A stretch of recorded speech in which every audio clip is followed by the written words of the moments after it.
Hello, Takot Fam! Kung meron kayong kwentong kababalaghan, isend nyo lamang ito sa aming TikTok or Reddit. Lahat ng link ay nasa TikTok bio. Huminga ka at samahan mo ako sa kwentong ito. Hello po, Miss Kat. Ako po si Marlon. Nakatira sa Cavite. Gusto ko pong ikwento yung kakaibang nangyari sa amin pagkatapos mamatay ng aming pusang si Muning. Si Muning ay hindi lang basta pusa. Para na siyang tunay na miyembro ng pamilya. Kulay itim siya na may puting batik sa dibdib. Hilig niya ang matulog sa ibabaw ng TV, lalo na pag nagbabasketball. Parang nanonood din. At syempre, hindi mawawala ang pagiging hunter niya. Manghuli ng daga sa gabi, ang kanyang forte. Kaya naman, nang bigla siyang mawala, at natagpuan na lang namin siyang patay sa likod ng bahay, parang gumuho ang mundo namin. Simula nung namatay siya, may naririnig na kaming mga tunog sa gabi na hindi namin maintindihan. Parang may naglalakad sa bubong, tapos biglang bababa sa alulod. Yung tipong sulyap lang pero alam mong siya yun. Hindi namin pinapansin sa una, baka guni-guni lang. Pero isang gabi, nagising ako kasi parang may humihilik sa tabi ko. Yung tunog na parang nagpupur. Yung ginagawa ni Muning pag masaya siya. Pagtingin ko sa gilid, wala naman. Pero ramdam ko yung presensya ni Muning. Yung parang may mabigat na nakadagan sa dibdib ko. Yung feeling na hindi ka makahinga ng maayos. Natatakot talaga ako, Miss Kat. Simula noon, naglagay na kami ng ilaw sa labas ng bahay. Buong gabi nakabukas. Nagdadasal din kami para kay Muning. Nag-alin ng mga paborito niyang pagkain sa altar. Yung maliit na bowl ng gatas at yung paborito niyang tuyong isda. Para bang sinusuyo namin siya para hindi na siya magparamdam. Isang araw, naglilinis ako ng gamit ni Muning. Nililigpit ko yung mga laruan niya, yung mga bola-bola at yung paborito niyang mouse toy. Sa ilalim ng isang kahon, may nakita akong lumang pintas na may hugis pusa.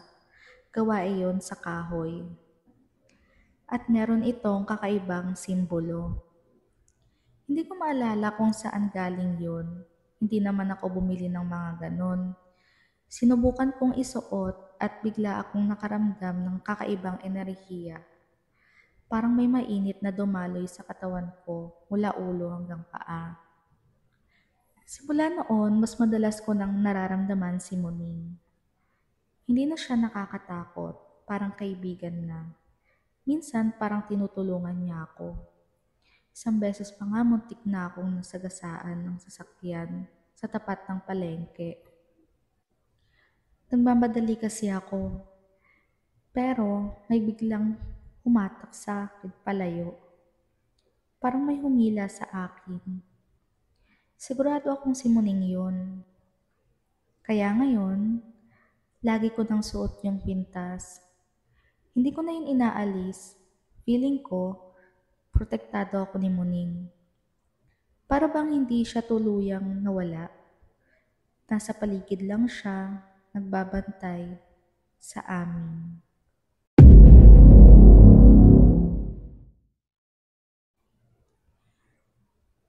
Hello po, Miss Kat. Ako naman po si Sarah, galing Laguna. Gusto ko pong ikwento yung nangyari sa amin sa bundok, Banahaw.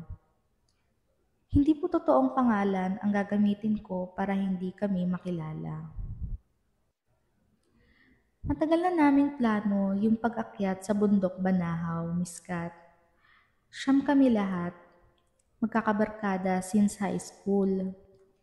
Sabi nila maraming engkanto raw doon, mga espiritu ng kalikasan at ibang uri ng nilalang na hindi natin nakikita. Kaya naman, bago kami umakyat, nagpaalam muna kami sa mga espiritu at nagdala kami ng mga prutas, bigas at kandila. Nag-alay kami ng dasal at humingi ng pahintulot na makapasok sa kanilang kaharian. Habang naglalakad kami, parang may sumusunod sa amin.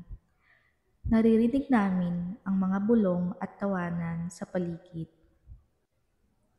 Pero paglingon namin, wala naman. May nakita rin kaming mga kakaibang nilalang na nagtatago sa mga puno. Mga anino na mabilis na gumagalaw. Sa una, kinakabahan kami. Pero sinabi namin sa sarili namin na wag na lang pansinin at magdasal na lang. Isang gabi, nawala yung isa naming kasama na si Jess. Nagulat kami kasi bigla na lang siyang nawala. Hindi namin napansin. Hinanap namin siya buong gabi. Sigaw kami ng sigaw ang pangalan niya. Sa sobrang pagod, nakatulog kami sa ilalim ng isang malaking puno. Pagising namin, nakita namin si Jess sa isang kuweba. Parang natutulog. Ginising namin siya at tinanong kung saan siya nagpunta.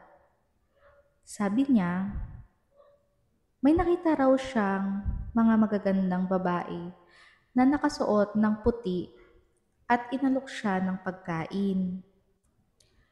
Parang nahipnotismo raw siya at hindi niya namalayan na sumama siya sa kanila.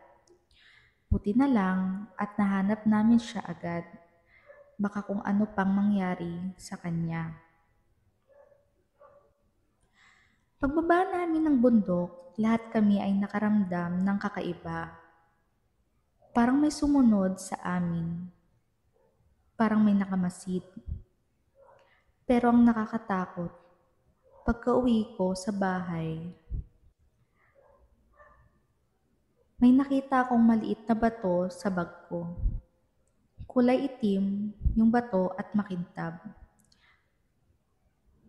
Hindi ko alam kung saan galing yun. Hindi naman ako bumili ng mga bato. Inisip ko na lang na napulot ko yon sa bundok nang hindi ko namamalayan. Ilang araw pagkatapos, nagkasakit ako. Lagnat, sakit ng ulo, at pananakit ng katawan. Hindi ako makatulog at lagi akong nananaginip ng masasama. Nananaginip ako ng mga engkanto na galit sa akin. Sinisigawan ako at tinuturo. Dahil hindi na ako gumagaling, nagpasya ang nanay ko na ipatingin ako sa isang albularyo. Kahit natatakot ako, bumalik ako sa bundok Banahaw kasama ang nanay ko. Ibinalik ko yung bato sa lugar kung saan ko ito napulot at nag-alay kami ng dasal. Simula po noon, hindi na ako bumalik sa bundok Banahaw at natuto akong gumalang sa kalikasan.